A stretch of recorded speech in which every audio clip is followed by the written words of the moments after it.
नमस्कार, जय माँ लक्ष्मी।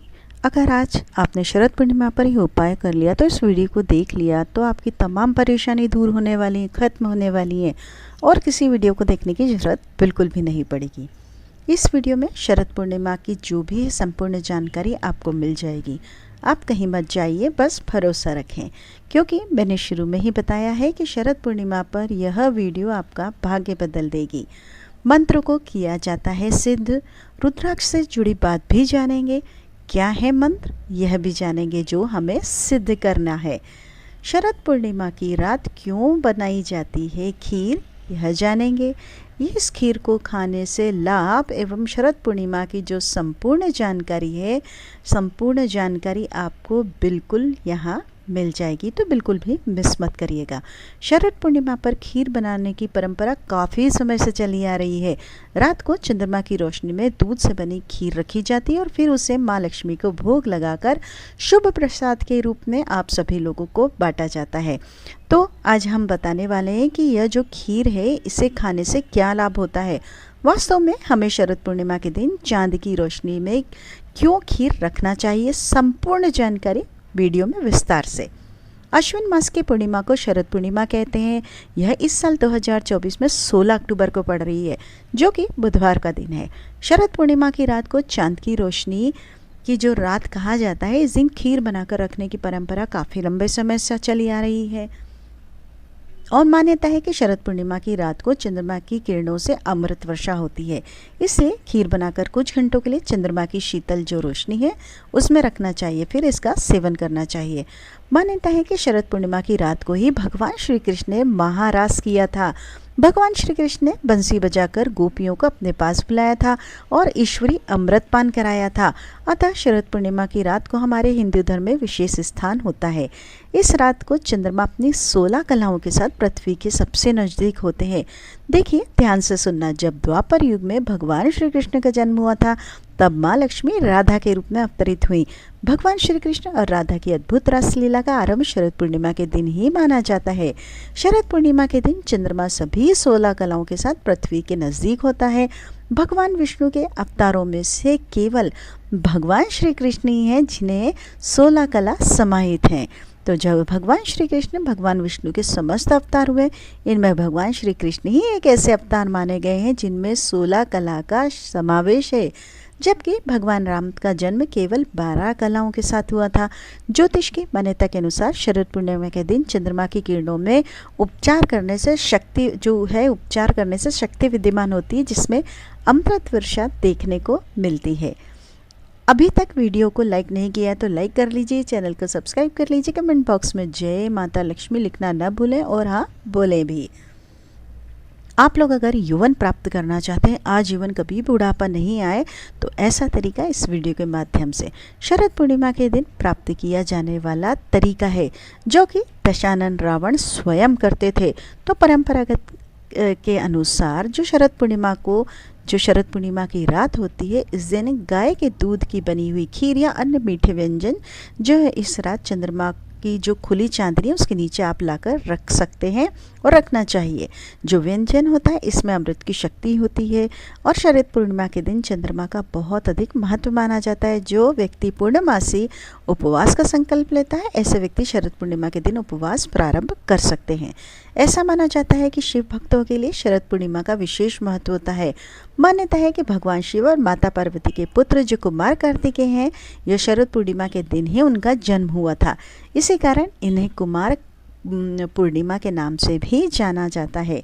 लंकापति रावण शरद पूर्णिमा की रात को जो चंद्रमा की किरण होती थी, इस किरण को दर्पण के माध्यम से अपने नाभि पर ग्रहण करते थे, अपनी नाभि पर डालते थे।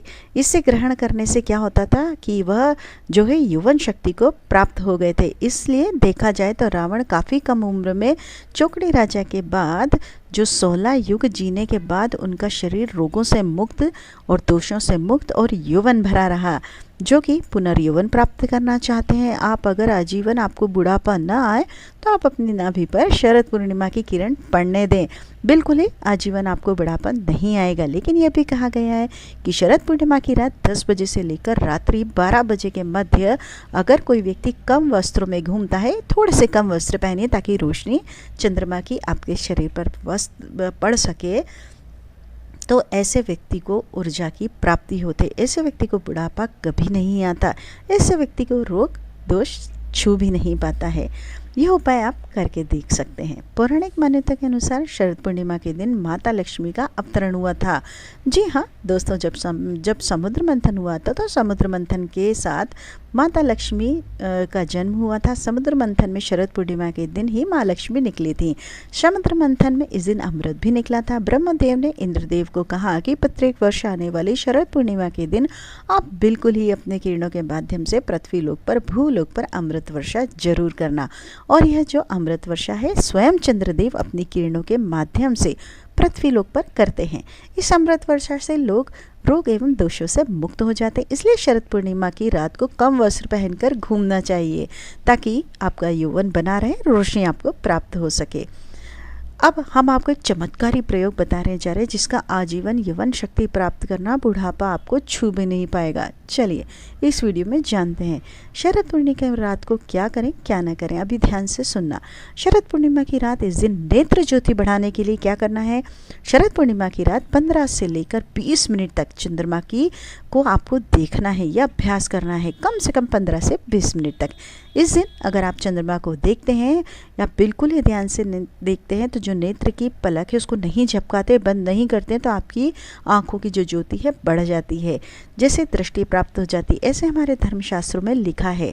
हो सके तो चंद्र पूर्णिमा को सुई में धागा पिरोने का अभ्यास करना चाहिए, इससे नेत्र की ज्योति बढ़ती है। शरद पूर्णिमा पर चंद्रमा की चांदनी में गर्भवती महिला की नाभि पर जो बच्चा पल रहा है वो बच्चा हष्ट पुष्ट होता है। नाभि पर थोड़ा सा आप वो चंद्र की रोशनी पड़ने दें, उसमें हाथी जैसा बल आ जाएगा। धर्मशास्त्र कहते हैं कि इस दिन आसमान से अमृत किरणों का आगमन होता है।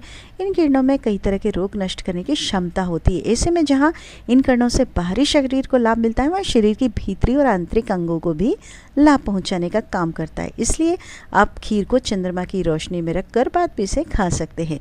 यही कारण है कि शरद पूर्णिमा की रात को लोग अपने घर में छतों पर खीर रखते हैं।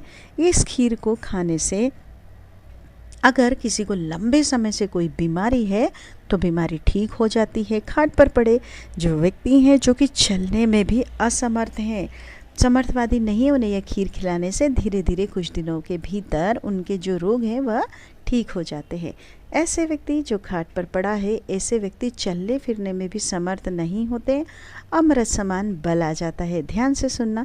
कहा जाता है कि इस दौरान चंद्र से जुड़ी हुई हर वस्तु जागृत हो जाती है। देखिए दूध भी चंद्रमा से जुड़ा है, इस कारण अमृत समान बन जाता है। जिसकी खीर बनाकर खाने से, चंद्र प्रकाश में रखने से दूध संबंधित जो भी चीज़ है, आप खीर बना लीजिए, पेड़ा बना लीजिए, कुछ भी बना लीजिए, दूध से संबंधित कोई भी वस्तु है अगर चंद्रमा से जुड़ी है, कोई भी वस्तु चंद्रमा से जुड़ी खाते हैं तो यह अमृत बन जाती है, बिल्कुल चंद्रमा के प्रकाश में होने के कारण।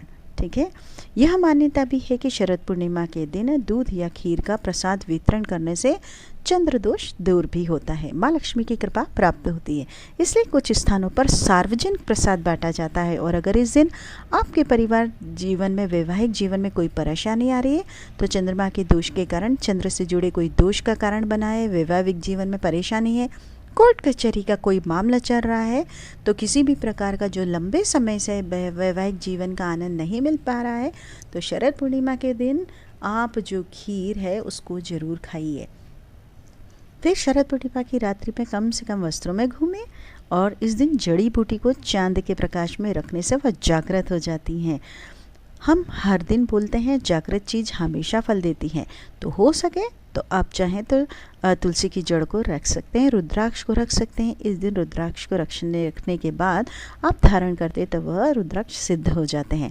ऐसे रुद्राक्ष बहुत ही फलदायी होते हैं। कोई भी जड़ी बूटी व जो भी ब्यूटी से जुड़ी हुई चीज़ है आप उसको भी रख सकते हैं।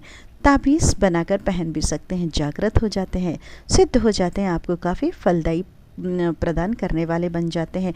कोई रत्न भी रख सकते हैं, जागृत हो जाते हैं, शीघ्र फल देने लगते हैं। और आप ज़्यादा से ज़्यादा मंत्रों का जाप करना चाहिए, उतना ही जल्दी आपको सिद्धिता मिलेगी।